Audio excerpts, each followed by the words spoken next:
So today I'd like to share with you the greatest lie that was ever told.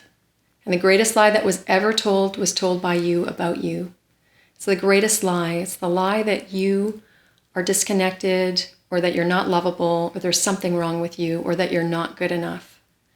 And the truth is that you are good enough. But at some point in your life, very early on, your parents, or maybe a teacher, or maybe a sibling, did or said something that made you question who you are, that made you question whether you were lovable. And no matter what they said to you, no matter what they did to you, no matter whether or not they were available to you when you most needed them, you are lovable. And whatever that lie is most likely the lie that you're separate or alone, or there's something not good enough about you, or there's something wrong with you. But the truth is you are lovable. And actually you were born lovable. You were born as love and connection. And where you came from before you were born into this life was full of love and connection. And so when you came into this life and people treated you in a certain way, or they weren't available to you in the way that you thought they should be available to you, and you questioned yourself rather than questioning them, or rather than questioning existence. And the truth is, when your parents were not available to you emotionally, when they didn't know what you needed, when they were angry sometimes with you, when they mistreated you, even if they abused you, it's because something was not right within them. And that energy of what was not right within them comes from them believing the same lie that you've told yourself as well. And that same lie is that there's something wrong with them. And they believed it, they learned it from their parents, they learned it from society, they learned it from existence. And so I'm here to tell you that we have an opportunity to change and stop the lies. And it has to start with you. It's something that needs to change and shift within you so that you're not passing it on to your children. And it comes from a place that when you have children, or when you interact with children, or anyone, if you can understand that their greatest need is to connect, to be respected and loved, no matter what they've done, and no matter what they think, and no matter who they are or what they look like. And so one of the greatest gifts that you can give someone is the quality of your attention, the quality of your listening attention, and the quality of your understanding. And if you can understand we're all in this together, and you're not alone if you're feeling alone, because so many people in the world are experiencing this. There's a worldwide epidemic of people who feel disconnected and alone, who think that they're not good enough, but you are good enough. We all are good enough. And so when you were young, I'm going to give you an example to kind of give you a sense. When you were young, let's say you were a little baby who was crying at night, and your parents didn't answer your cries, and you thought, there's something wrong with me that they wouldn't come to me, because if they loved me, they would come. And some part of you started a belief that there was something wrong with you, or that you weren't lovable. And you rested into that, and it became a program that was running within you. It also could have been something along the lines of you started to go to school, and you started to get grades, and your parents were disappointed that you weren't doing well, or they were upset with you because you couldn't focus in school. Maybe they labeled you as not being able to focus, or maybe they labeled you as not being smart, or maybe even they labeled you harshly as being stupid or having some other issues.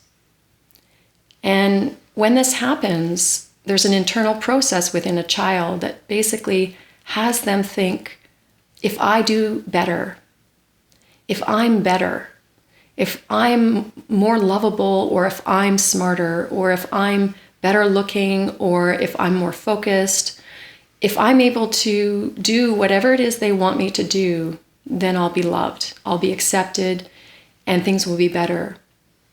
But what if you can't do the very thing that your parents or your teachers or your friends or whoever wants you to do? There's a confusion and a frustration that develops within you, and then there's this program that starts to run that basically, where you tell yourself that it's always going to be this way. And there's a hopelessness and a helplessness in it. And sometimes within someone, what happens is they then become the embodiment of not good enough. They believe there's something permanently wrong with them and they'll never be able to fix it. But some people can't deal with the pain and suffering of that, and so they do the opposite. They project it upon the other. They make the parents wrong, or they rebel against the parents. This usually doesn't happen until the teens, but it can happen sometimes when children are small. And sometimes we see them acting up in very aggressive ways, and then they get further labeled, and it's kind of a spiraling down process for that child. And so if you had any issues where you were that type of child who rebelled against your parents because you couldn't stand the idea of you being wrong, or you couldn't stand the idea of there being something permanently not fixable about you to be able to fit into society or fit into your family, then I'm here to say you can let go of that program. You can let go of that idea, because everything is changeable within your own personality. And any labels that you took on, any beliefs that you chose to believe about yourself, and any lies you chose to believe and make up about you so that you could fit into the story of why people were treating you the way they did, you can step into a new story. You can step into the story that you're lovable, that you're intelligent. You can step into the story that you're wise. And I can tell you this, no matter who you were truly born, as I said before, you were truly born as love and connection. And you can return to that birthright. And you can choose love and choose connection for yourself and for your relationships as you step into whatever it is that you step into. And let's say you were a child who, instead of acting out, you went into a contracted state. You went into a state of not being a burden, or making yourself smaller, or trying not to make any waves, or trying not to be noticed for whatever error you think that you represent. Those places where you made yourself small, you can come out of those hiding places. You can come out of those states of contraction. And you can just let your light shine. And you can choose to be love, no matter what has happened, no matter what anyone has spoken about to you, or no matter whether or not someone neglected your needs. And so I'm here to say to you that you have the ability to wake up from the lie, or begin waking up from the lie, to create a new reality for yourself. So I'm going to post some other videos on how you can do that. I'm going to post some videos on how you can come out of that shell of the lie that you've told yourself, so that you can truly be in the power of you. Being in the power of you, so that you can have success in all areas of your life. You can shine, and your relationships can be amazing. And that you can feel fulfilled and peaceful and joyful in every aspect of your life. And so this is an invitation. It's a starting point.